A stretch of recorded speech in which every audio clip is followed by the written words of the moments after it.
welcome back to the discussion. Something that sounds as though it's a good thing, but equally some key figures have come out to dispute this. And cancer vaccine rollout on course despite protest. And we're talking about cancer of the cervix. You know, we're talking about how we can fight the human papilloma virus so that we can protect our girls, we can protect our ladies.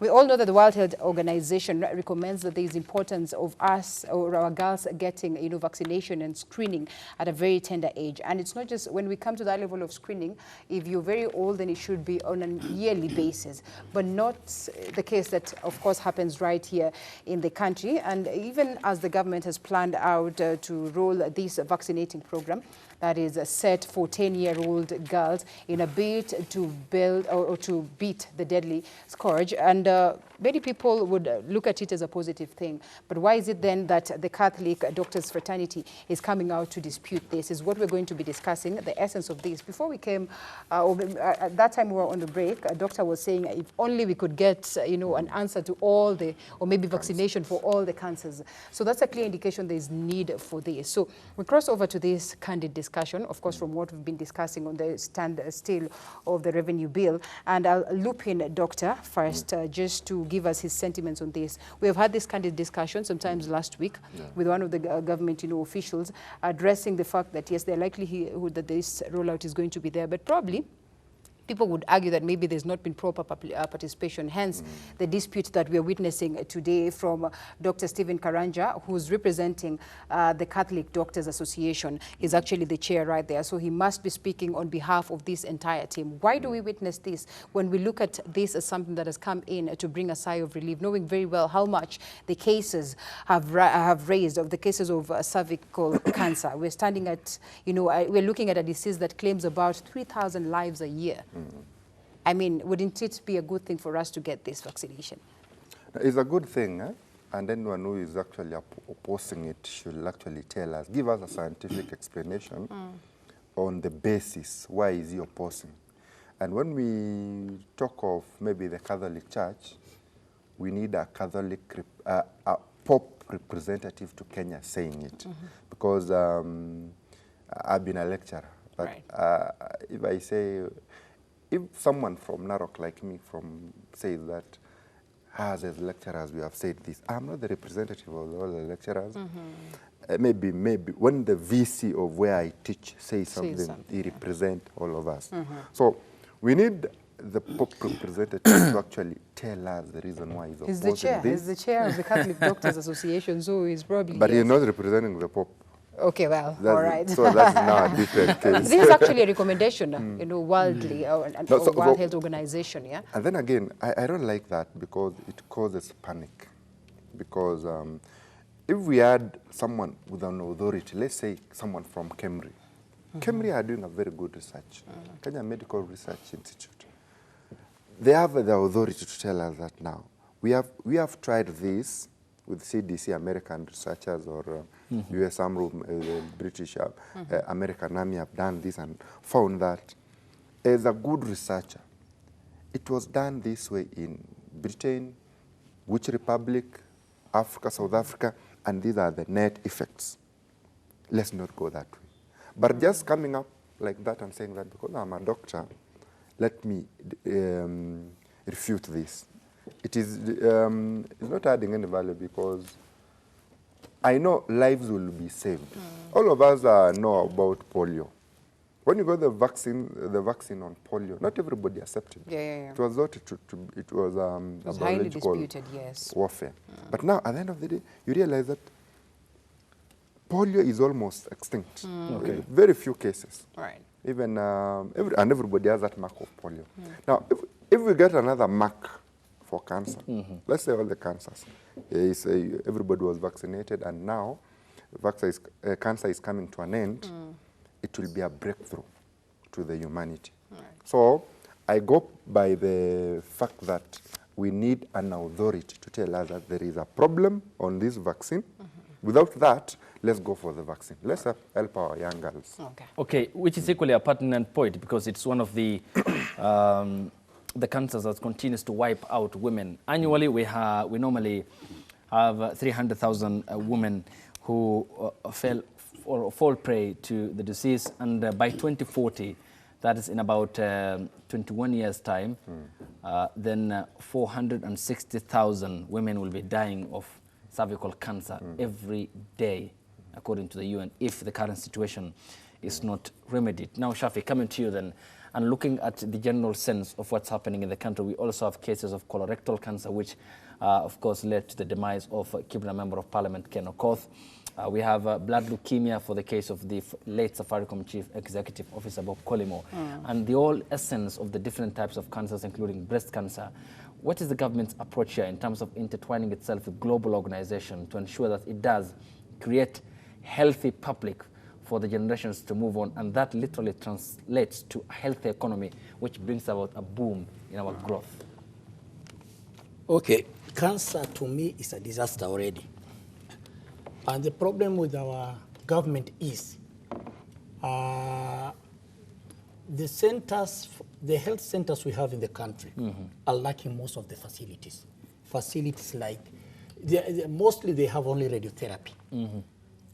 There's surgical oncology, there's palliative care, and patient support. All these things need to be under one roof. So what I'll state here very clearly is government has to come very clear and start to put these facilities in our medical centers in the country. If you had our president when he was at Laboso's funeral, what he stated very clear is he mentioned about 3 hospitals. Is it Eldoret? Is it Nakuru and Garissa to be having one of the machines? So what we are saying, we have so many health centers down here. Okay. And all those centers need to be well equipped with cancer facilities, such as those I have mentioned here. Like now, when we are discussing about the revenue allocation, the money which have been allocated to health. Health, yes, 90% to 90%. the national government. I just don't understand the reason why those monies are there and our health centers are lacking those facilities. And when coming to health, health is a right in the Constitution. So up to this extent, I think the government has to be serious in this matter. Okay. Otherwise, we will be talking of the same thing. Now we are talking of the cervical cancer and the is it Christians? Yes, yes. Christians church are opposing it. To that point, I will state very clearly, let the Christians come very clear and tell us the problem with this injection. They cite. Of course, they cite. Because we need it as a country. So that's my but again... Okay, before I come to you, there is equally a pertinent point because the United Nations World Health Organization recommended the vaccination of all girls and screening and also treatment for the older women to reduce cases of cervical cancer. It said that after concerns were raised about how the side effects of the opposition, that literally prompted the opposition from the doctors affiliated to the Catholic Church. I quote, it said that this is the WHO. Unfounded rumors causing people to spurn the human papillomavirus HPV vaccine was preventing the elimination of cervical cancer, which kills more than 300,000 women every year. This is according to health authorities by the United Nations World Health Organization. Now, it also went on to also mention the fact that there's need to also vaccinate the boys because this is the type of cancer that is equally spread through intercourse, and that virus, the human papillomavirus, causes most cases of cervical cancer, which is spread mainly through intercourse, and which claims the lives of women across the world, and if not contained, then the current situation might escalate. Now, of course, I need to recognize, first of all, the presence of Nairobi County Speaker, Honorable Beatrice Alachi. Mheshimiwa, thank you. I do appreciate your time. Welcome. So pertinently, Daktari, when you see such numbers figured out by the United Nations, how does the government need to act cautiously here in terms of battling or wanting to remedy a situation or rather a disease that continues to be not only scare, but when one is diagnosed with it, then the entire family has that presumption it's a death sentence? No, the government should be very proactive. It's like a state of an emergency. when there is something like that, you remember the situation where it calls for everybody, like wherever there is a problem, you call for a press conference, you set all the foot soldiers on the, to be on toes, make sure that the issue of the doctors, the doctor-patient relation is taken care of.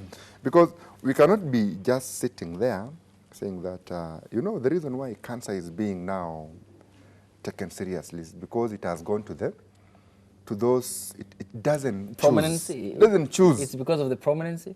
No, it doesn't. It comes to your doorstep and take you away. Yeah. So the government should actually, as a matter of emergency, make sure that whatever they have promised, let us see it in the budget. Because you cannot say that we are now bringing the diagnostic part of it without now seeing it in the budget. And again, what I wanted to say is that when we are talking of the cervical cancer, it is unfortunate that we are not taking care of the men part of it, because it is actually men who does what? Who carry the virus. Who carries the virus, but it popular. doesn't affect the men. So we cannot be vaccinating women or taking care of the women, and then the people who we get intimate with are the one having the virus. Because let's say I have it or something like that, and I'm intimate with somebody, and then the virus goes to her. We are treating her and not taking care of me. So it is something that might be recurring.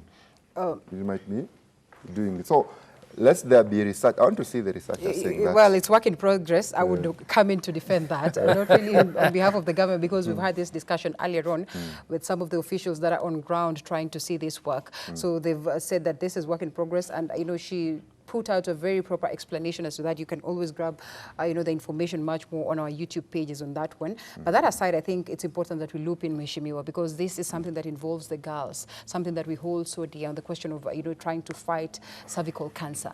And, you know, this move by the government to come out with, or to roll out this cervical cancer vaccination is probably something that could come in to bring a solution to something that we've faced as a country, you know, second killing cancer, you know, of the women. And globally, it's actually the fourth killing, you know, amongst the women. And now coming up with the vaccination, we owe it to the girls to protect them. That's one thing that is very important. So when we see the Catholic doctors raising eyebrows as to, you know, the health, sort of possibilities or the healthy issues that come along with this vaccination, I think it's important that we let our ears out and get to listen to this and just get to see whether we can actually have it scrutinized even more to protect our very own girls. So where do we stand as a country in terms of ensuring that indeed, as we try our level best to protect the girls from cervical cancer, we equally protect them from any dangers that could be raised, you know, as per the vaccine? Because we have seen such issues being raised before on polio and other issues, and notably, we have seen concerns that were raised and that were actually justified,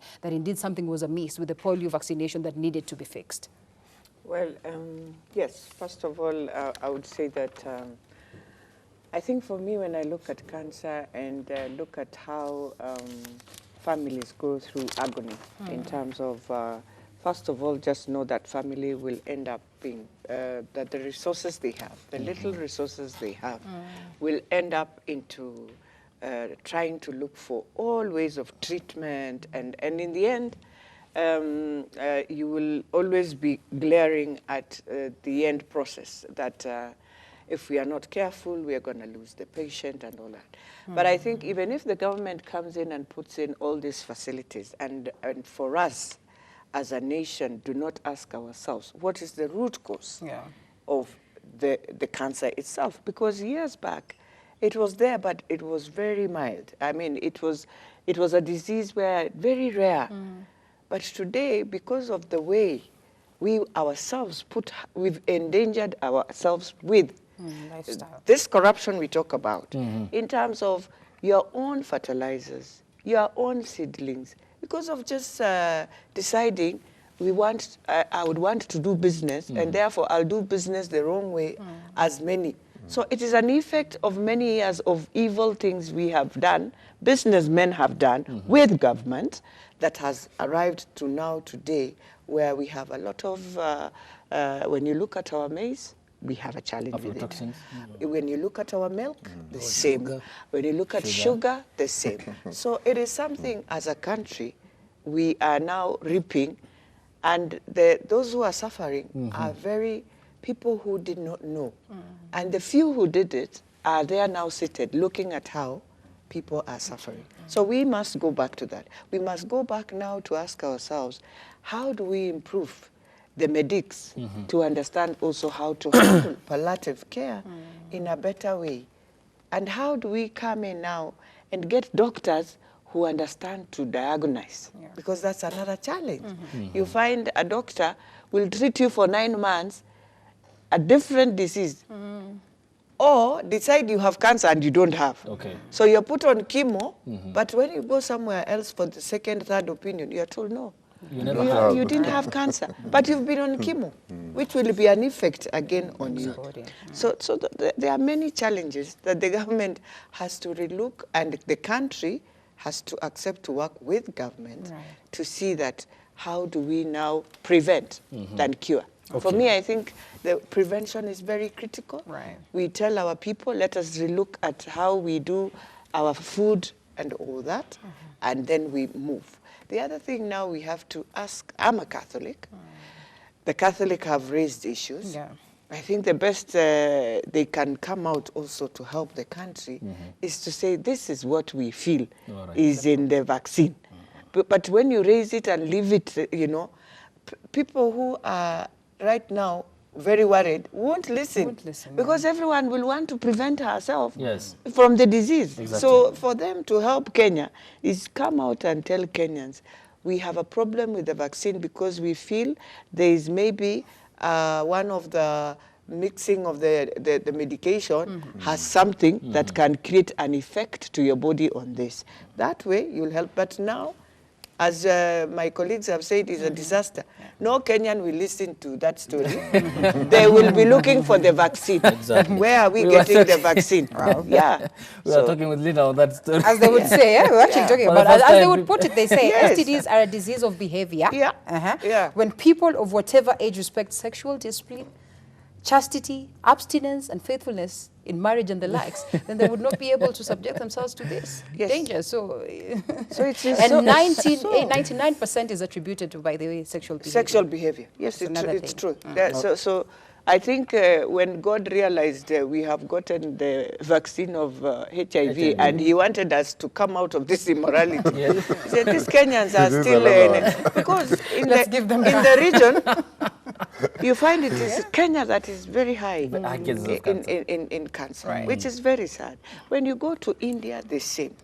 And I would wish the government to relook at that India policy, point out, go to India, do research, get the best hospitals, so that when a Kenyan is leaving Kenya, you know exactly, I'm going to India to this hospital, and my government has approved it is among the best. Because when I went to India, when we were with Joyce, I mean, you find some hospitals are just like Kenyatta National, even worse than Kenyatta, and our people are there, and each has gone for everyone is on a surgery, bone marrow.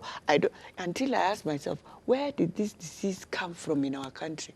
Because for you to get there, you are going through a surgery of your bone marrow, I mean, it is now the last. Shafi, it probably answers the question that it's a money-minting affair. Of course, that's what I was coming to. That Kenyans have made another corruption route to use people and misuse their money.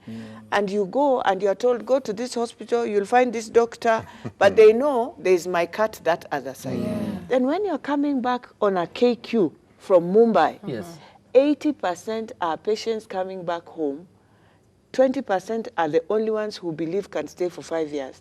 The rest are coming home to rest, to go to their Mecca.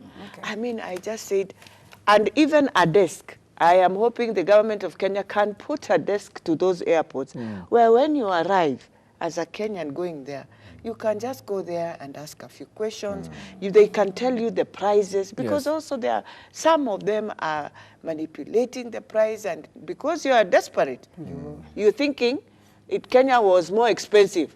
Kumbe here, it is expensive. And more frustrating. And more frustrating than where you have left. So I think it is something But we really... Mheshimiwa, in that perspective, now let us talk about Wanjiko down there. Right. All those people who are going to as far as India, South Africa, and beyond that, Yes. those are middle-class people.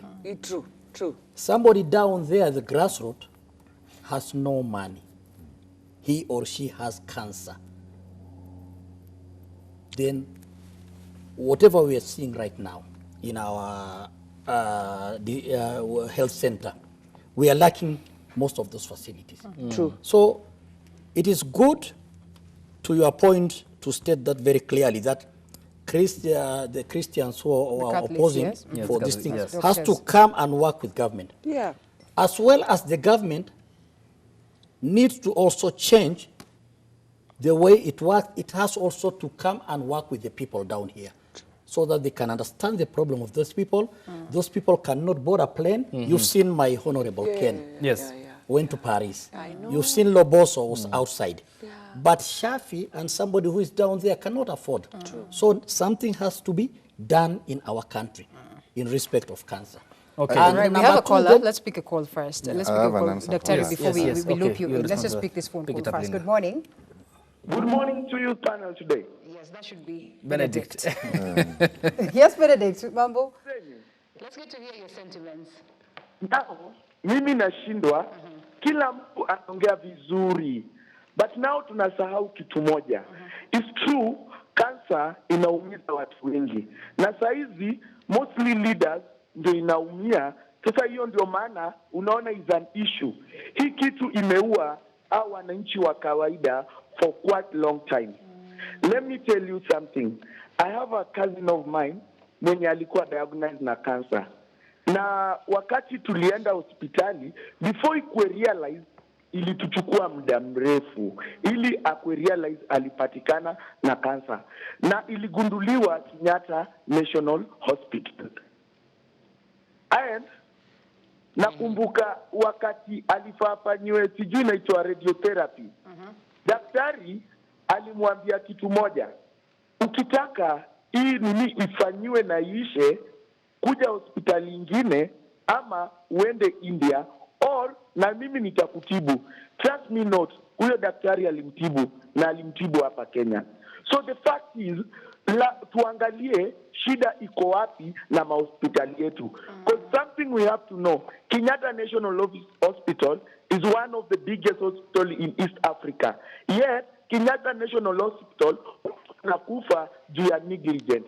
I think it's high time government yeke policy whereby the doctors for the national hospital wasiwe na clinics zozote ama hospitali zozote. Before mtu aende mahali fulani, ikuwe ni hakikisho haezi mtibu. Because inapata daktari, as much as Alachi anasema businessmen are also making business quick money with people's life, is the same way doctors are also making money na maisha ya binadamu.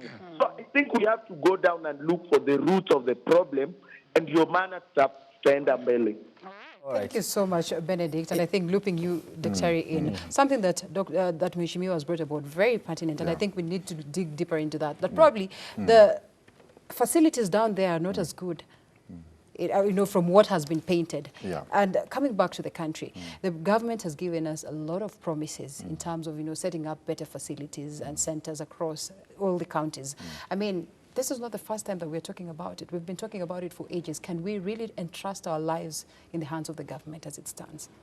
Now, we need to entrust our lives in the hands of the government because, as I remember, the case of TB and HIV is now something like it has been taken care of well. Actually, it's not devolved.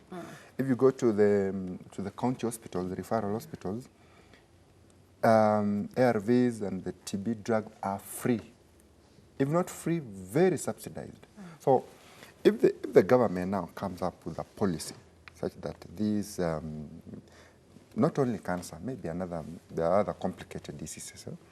So they say that cancer and other ABCD should not be devolved. The national government take it. Like now, there are very many agencies taking care of they are very ready to work with the government, as long as there is a policy and taking care of that. So, if you see the way cancer, the polio, all other vaccinable diseases have been taken care of, it is actually recommendable. Okay. So the government can actually adapt a policy, make sure that wherever there is a case like this, it is it is recorded somewhere. The various stakeholders know that there is something very strange in a place like this, directly to KEMRI. The scientists can look at that and now make sure that it is taken care of. Likewise, the case of India. Those cartels actually should be, the government should make sure that they are disbanded, because every referral to India, there is somebody involved. And it can be taken care of in Kenya. Right. Remember, there's a time But where... Benedict equally says even in Kenya, we see these doctors manageable. meeting money. It's manageable, yes, but equally very, But- you know, But they common need of to- they doctors need to taking be- money from people. They are not motivated. We say maybe most of the doctors should be motivated, because at the public hospital, he is not paid maybe overtime. But he has a clinic somewhere, Okay. or he's a consultant somewhere. He knows if I refer this person to this hospital, he's paying, let's say, roughly 100,000. He knows that he will compensate his sleep, because these people even do surgery at 3 a.m. and they are not taken care of. That's why you realize we are appreciating more of the Cuban doctors. If you check where the Cuban doctors are living, they even have security. Those who are some other security-prone areas, they are taken care of. But ours, you don't know even where they live. All right. You don't know the means of how they come to work. Okay. Their welfare is not taken care of. So motivation is a key. Okay, you equally mentioned pertinent points, so as Honorable Elachi and Shafi here, about the capacity of our doctors and how the government or the administration is incapacitating them. And probably best bring forward the fact that that is again the precipitating point of the medical tourism from Kenya to India and other parts of the world. So we hit the break, gentlemen and a lady. Here on the program, when we come back, we'll turn our attention to the top story on the Standard newspaper, which equally was about the judiciary report after sampling of more than 126 countries that said there, of course, there is presence of corruption and insecurity in the judiciary, and equally will be taking stock of that, and of course the accusations that were labeled against the Maraga-led arm of the government by the DPP, the DCI boss, and of course generally the essence of the absence that continues to puncture the criminal justice system in the country, and what that means for the president in the fight against corruption in the country. So stay tuned. We are coming back after the short commercial break on the program. The number is 0791 478